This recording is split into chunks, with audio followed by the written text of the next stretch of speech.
Halo teman-teman, sekarang kita bahas mengenai functional programming, Haskell dan Cardano. Ya, ini masih series yang blockchain programming. Jadi kita balik lagi ke basic computer science karena nggak bakalan lepas dari situ. Kita bahas yang paling basic dari programming modelnya ya. Nah, ini ada Cardano yang iseng milih Haskell ya, itu functional programming language yang pure. Ya, alasannya adalah karena lebih gampang di proving ya. Jadi state manajemennya nggak ribet karena mostly dia adalah function ya kan. Kalau function misalnya kalian tahu misalnya kayak 2x tambah satu gitu ya. Ada input ya kan? Ada input, ada output ya. Ini nggak ada state-nya, stateless ya. Jadi lebih ya kalian tahu lah kalau misalnya mathematics itu kan ya, apa dengan proving ya, proof ada ini jika ini maka ini dan sampai dia nanti formal method ya kalau kalian pelajarin di computer science. Nah, ini dia milih itu karena apa? Ya pure function dan input outputnya pasti selalu sama. Dia jadi independent ya. Jadi nggak ada dia state changes di situ dan side effectnya nggak ada. Makanya kenapa dia dipilih dan ini untuk proving ya formal method seperti yang tadi dan juga gampang di testingnya karena nggak banyak kayak misalnya kayak trik-trik seperti yang programming language yang prosedural ya dan ya memang learning curve-nya agak tinggi ya dan kalian memang harus belajar basic ya. Nah, kita lihat functional itu apa sebenarnya dari sisi dasar fundamental ya. Katanya di sini adalah fungsi matematik ya kan dan transformasional ya. Jadi kalau misalnya kalian belajar juga big data itu kan sebenarnya kalau misalnya ada map reduce gitu ya. Map ini dan reduce gitu ya. Kalau map kan istilahnya dari misalnya kalian map dari angka satu jadi satu misalnya jadi 2 di mapping dengan x kuadrat jadi 4 ya kalau misalnya ini adalah x jadi dia setiap kali kalian masukkan 2 pasti keluarnya 4 gitu jadi kita nggak bakalan simpan state or something ya kan transformasi ya jadi komposisinya berdasarkan fungsi ya jadi setelahnya misalnya kalian punya fx ya kalian udah tahu lah ya satu misalnya kalian punya fy sama dengan 3y tambah satu. Misalnya kalian bisa lakukan komposisi misalnya fx f sorry jelek banget f f fx fy gitu ya. Ini gimana lupa aku cara itunya ya, fx komposisi fy ya gitu ya. Jadi nanti berarti ininya jadi dimasukin jadi di mana x sama dengan fy berarti kalau misalnya kayak gini kalian bisa bikin kayak gini ya. Y satu ya kan. Jadi ini berubah jadi x dan kalian bisa dapatkan x 2. Kira-kira seperti itulah ya kalau misalnya aku masih ingat.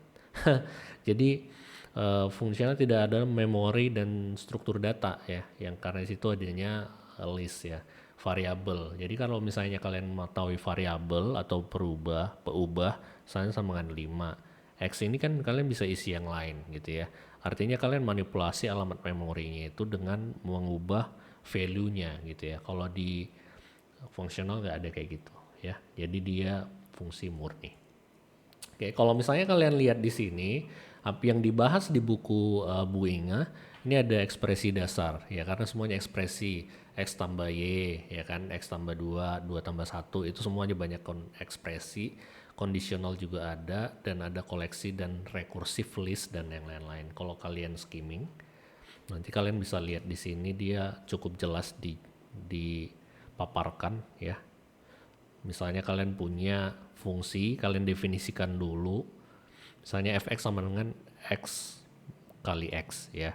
Tinggal kalian lakukan. Kalau pangkat 3, kalian bisa pakai pangkat 2 ya kan. Pangkat 2 dikali dengan x-nya gitu ya. Jadi kalian bisa reuse berdasarkan fungsi yang udah kalian bangun sebelumnya. Jadi itu lebih compositionnya dari situ.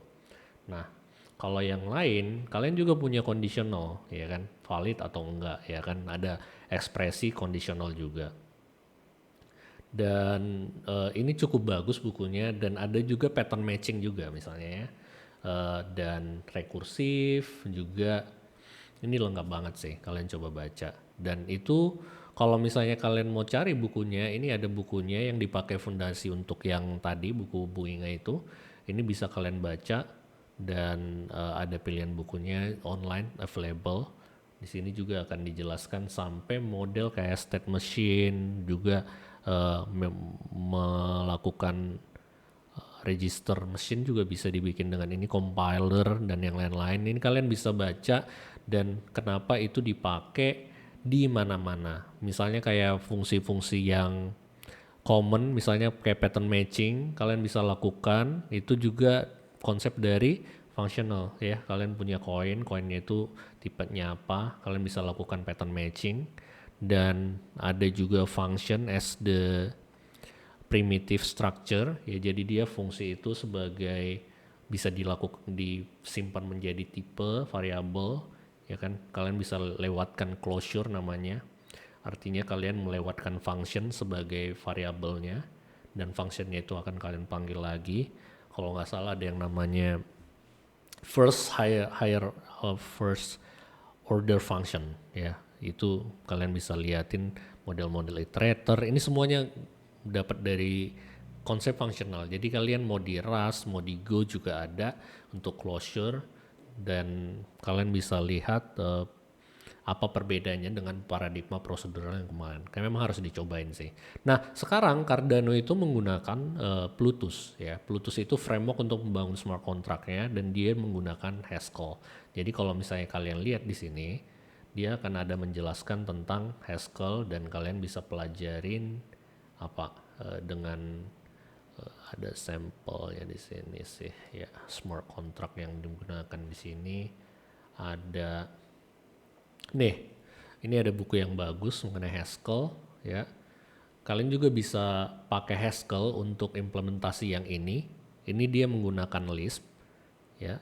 Tapi conceptually itu bakalan bisa kalian lakukan untuk bahasa pemrograman fungsional. Kalian coba dulu yang murni, nanti kalian bakalan bisa lebih cobain yang lebih gado-gado ya. Misalnya kayak Rust dia ada prosedural, ada function. Kayak di Go juga ada function, ada proseduralnya gitu ya. Jadi even Java sekarang ada fungsionalnya ya kan, sama C# dan yang lain-lain. Jadi Scala juga apalagi. Kalian bisa lihat model type safe-nya gitu ya. Type inference itu bagus banget kalau di functional dia. Ini adalah source code sampelnya ya kan. Dan gimana kalian ngerating transaction gitu ya. Karena modelnya itu adalah function, dia benar-benar immutable di functionnya, tapi dia akan persis datanya ke chainnya ya. Ini banyak banget yang bagus ya, kalian bisa utak-atik. Dan juga di HFT firm itu bakalan banyak dipakai fungsional. Mereka ini menggunakan OCaml ya. Ini Jane Street ini one of the largest HFT firm in the US by volume. Dan mereka itu heavy banget di fungsionalnya. Jadi orang-orang yang functional minded biasanya pengen apply ke sini gitu. Karena mereka punya banyak library, compiler, infrastructure yang bagus, dan juga mereka researchnya dalam banget di OCaml sampai mereka bikin buku dan compiler sendiri. Bahkan juga mereka bikin compiler untuk OCaml ke FPGA. Jadi kalau misalnya ada HardCaml, kalau nggak salah HardCaml, Jane Street, ya dia nah ini HardCaml. Ini untuk nge-compile ke FPGA ya, untuk sirkuit ya. Jadi dia bakalan melakukan kompilasi ke papan sirkuitnya dan itu nanti di-execute di dalam hardware langsung ya. Jadi ini very interesting. Dari mereka memilih fungsional karena memang powerful untuk melakukan banyak optimisasi di level compiler dan juga abstraksi ke dalam. Karena makin tinggi level abstraksinya, makin banyak optimasi yang bisa kalian lakukan. Tapi kalian akhirnya nanti belajar mengenai optimisasi compiler. Jadi kalian ngutak-ngatiknya yang di tengah ini ya. Kalau di imperatif kalian itu dekat banget dengan mesin. Jadi kalian yang ininya kalian harus mikirin sendiri. Tapi kalau misalnya yang fungsional dia itu interpreted banget. Jadi kalian bisa main-mainin di level compiler infrastrukturnya untuk mengenerate code yang efisien, dan itu memang butuh compiler teori ya. Di sini kalian bisa lihat ada compiler teori untuk bikin compiler sendiri gitu ya. Nah, jadi kalian lihat kalau masuk ke blockchain itu nggak semudah yang dibayangkan gitu. Kalian harus banyak dulu belajar mengenai hal-hal yang seperti ini gitu, supaya kalian nggak menganggap gampang lah ya, JavaScript juga bisa gitu kan, kayak Solidity gitu. Enggak sih, kalian harus belajar computer science, dan juga supaya kalian nggak ngaco bikin programnya ya kan, nggak nge-garbage jadi bikin ekosistemnya makin kacau ya. Jadi be responsible with what you write and code, dan juga sebelum masuk blockchain balik lagi ke dasar computer science. Thank you. Di berikutnya kita bakalan bahas mengenai object oriented ya, karena itu dipakai di Solidity, itu lebih gampang lah. Thank you. See you next time. Bye.